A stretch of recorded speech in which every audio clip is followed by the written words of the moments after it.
Hey guys, welcome to ambition classes. और आज हम लोग पढ़ने जा रहे हैं लास्ट टॉपिक, जो कि है क्रॉस प्रोडक्ट। ठीक है, ये वेक्टर का लास्ट टॉपिक है आपका। अच्छा, क्रॉस प्रोडक्ट को ही हम लोग प्यार से वेक्टर प्रोडक्ट भी कहते हैं।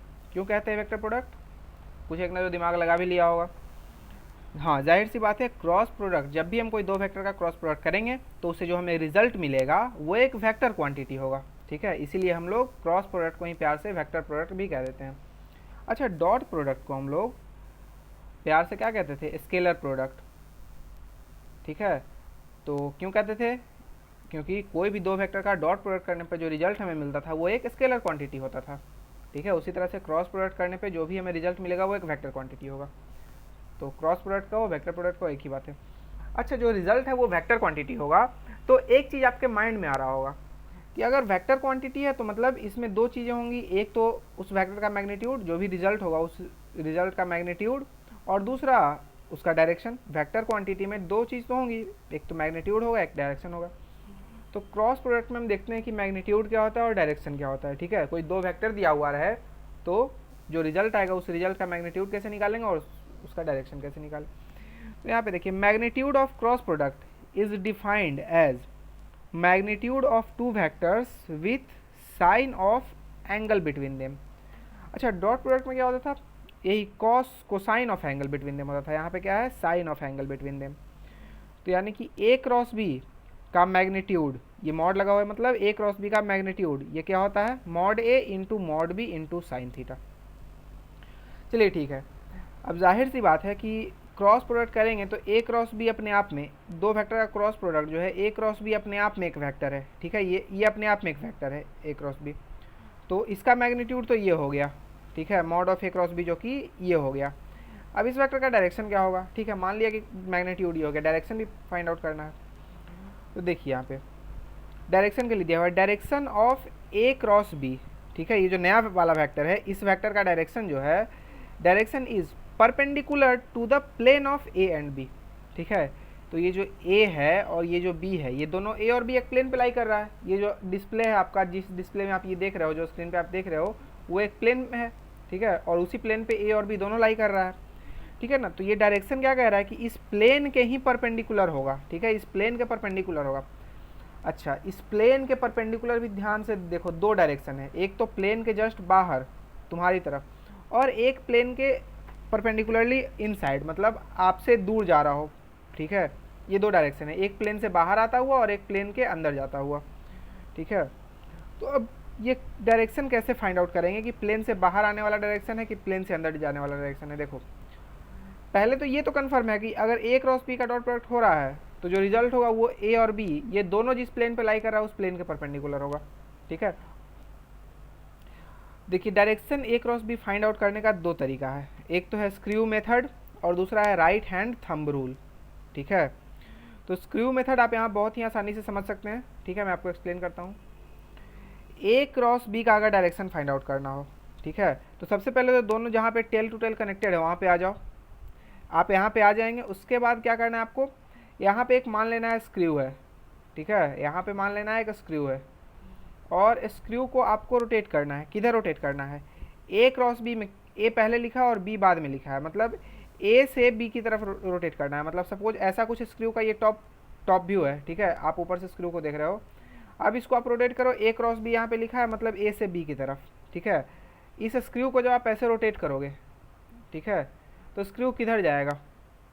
ठीक है, घर पे आप स्क्रू लगाते होगे, कई जगह स्क्रू देखे होगे, तो रोटेट करने पे आपको फीलिंग आ रहा हो कि जब हम लोग इस सेंस में स्क्रू को रोटेट करेंगे, ये जो यहाँ पे स्क्रू होगा इसे इस सेंस में रोटेट किया जाएगा तो स्क्रू बाहर आएगा।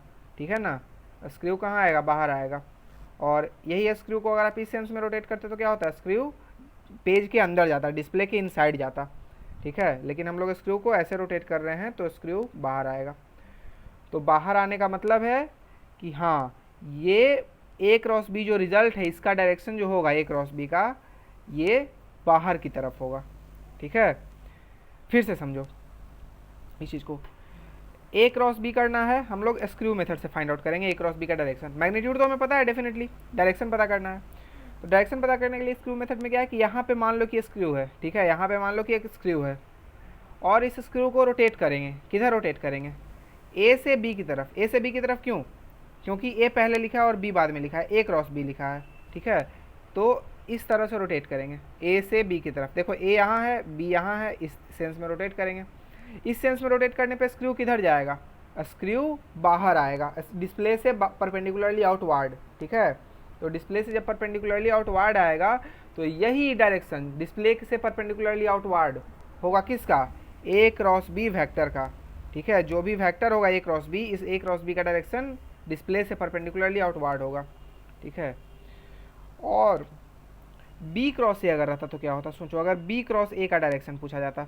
अच्छा, बी क्रॉस ए का मैग्नीट्यूड तो वही रहेगा, mod B into mod A into sine theta. Mod A into mod B into sine theta रहे या फिर mod B into mod A into sine theta रहे, बात वही है, मैग्नीट्यूड तो वही रहेगा बी क्रॉस ए का भी।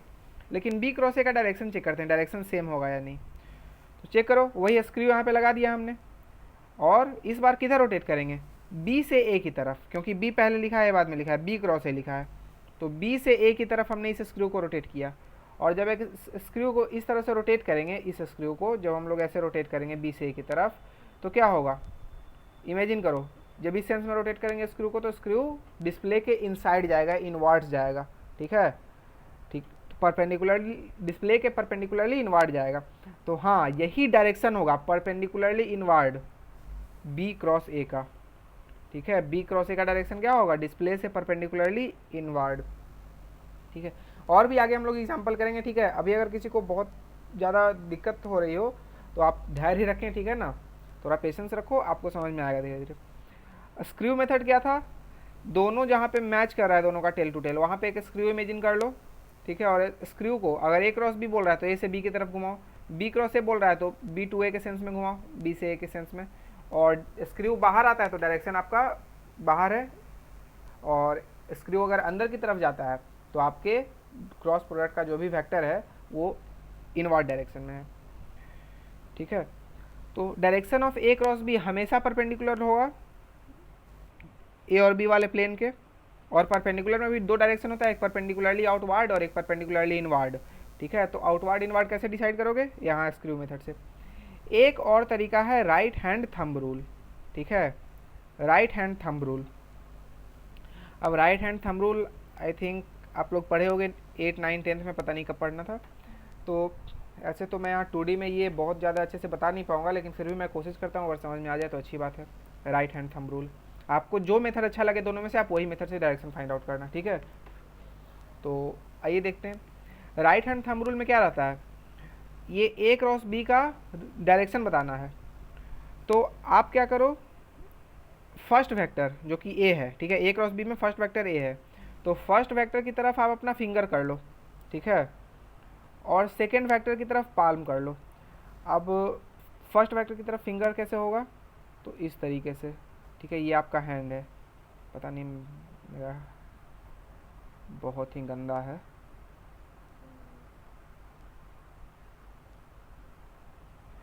ठीक है, ये आपका हैंड है। तो ए वेक्टर इधर था, ए वेक्टर की तरफ हमने क्या कर लिया, ए वेक्टर की तरफ हमने फिंगर कर लिया, ठीक है।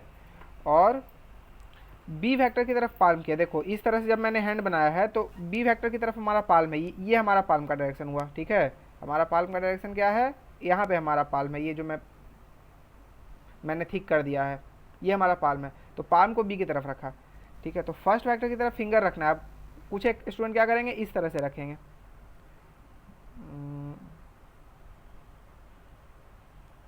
अरे यार,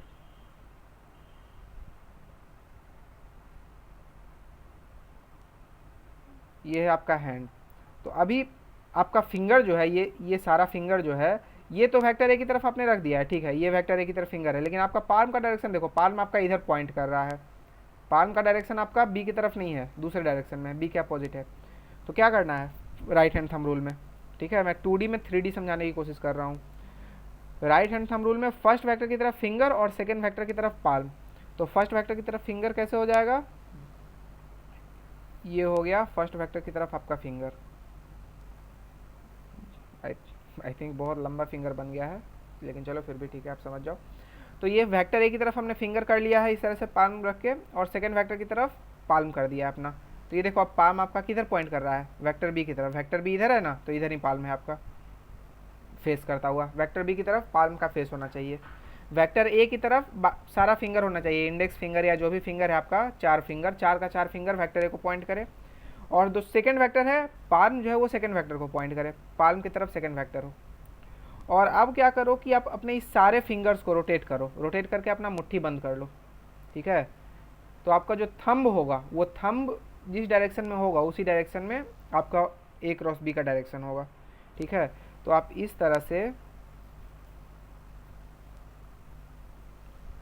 जब आप ये मुट्ठी बंद करोगे, ठीक है ना, तो क्या हो जाएगा, थंब आपका परपेंडिकुलरली अपवार्ड, मतलब इस डिस्प्ले के परपेंडिकुलरली अपवार्ड बाहर के साइड में पॉइंट कर रहा होगा।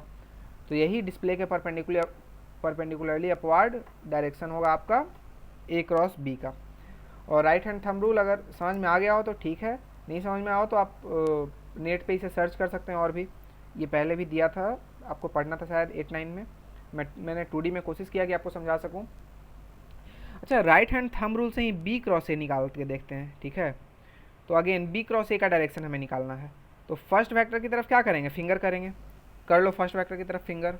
तो ये वेक्टर बी की तरफ हमने फिंगर कर दिया, ठीक है। और वेक्टर ए की तरफ पाल्म किया है, देखो यहाँ पे ये जो पाल्म का डायरेक्शन है ये वेक्टर ए की तरफ है, ठीक है। तो फर्स्ट वेक्टर की तरफ फिंगर और सेकंड वेक्टर की तरफ पाल्म। और जब हम इसे रोटेट करेंगे, ठीक है, जब हम इसे रोटेट कर रहे होंगे तो ऐसे आप रख के देखो, थंब का डायरेक्शन जो है, आप क्या करना, वेक्टर बी की तरफ अपना पूरा चारों फिंगर पॉइंट करना और पाल्म का डायरेक्शन रखना ए की तरफ, ठीक है। तो ऐसे मत रख देना, ऐसे मत रख, अभी पाल्म जो है इधर पॉइंट कर रहा है, पाल्म को इधर पॉइंट करवाना है। तो इधर पॉइंट करेगा ए की तरफ पाल्म और वेक्टर बी की तरफ आपका चारों फिंगर रहेगा। ये राइट हैंड से करना है, ठीक है, नाम ही है राइट हैंड थंब रूल। तो उसके बाद जब ये आप पूरे मुट्ठी को बंद कर लोगे, ऐसा फिंगर रखना है, वेक्टर बी की तरफ डायरेक्शन रहे फिंगर का और पाल्म का डायरेक्शन ए की तरफ रहे। और जब आप अपने सारे मुट्ठी को बंद कर लोगे तो आपका थंब जो है वो परपेंडिकुलरली इनवर्ड होगा और यही डायरेक्शन होगा बी क्रॉस ए का, ठीक है। तो मैंने कोशिश किया कि मैं आपको डायरेक्शन समझा सकूं।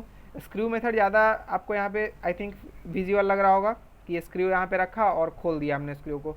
ये स्क्रू का टॉप व्यू है, ठीक है ना। स्क्रू तो साइड व्यू देखो स्क्रू का तो कैसा होता है, साइड व्यू स्क्रू का ऐसा होता है,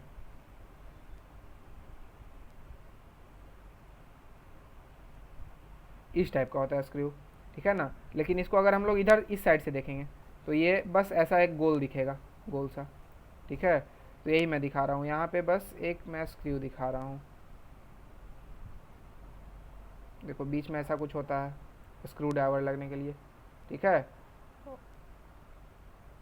खैर, तो इस स्क्रू का जब हम लोग ऐसे रोटेट करेंगे ए से बी की तरफ तो स्क्रू किधर जाएगा ये आप आसानी से इमेजिन कर सकते हो। तो ए क्रॉस बी में क्या करना है, ए से बी की तरफ रोटेट करना है स्क्रू को। उसी तरफ बी क्रॉस ए निकालने के लिए क्या करना है, बी से ए की तरफ स्क्रू को रोटेट करना है और स्क्रू जिधर जाएगा वही आपका उस क्रॉस प्रोडक्ट का डायरेक्शन होगा, ठीक है। तो आई थिंक आपको डायरेक्शन समझ में आ गया होगा। ये 2 मेथड है हमारे पास। और एक नोट आप ज़रूर देख लो, हम लोग डिनोट कैसे करेंगे।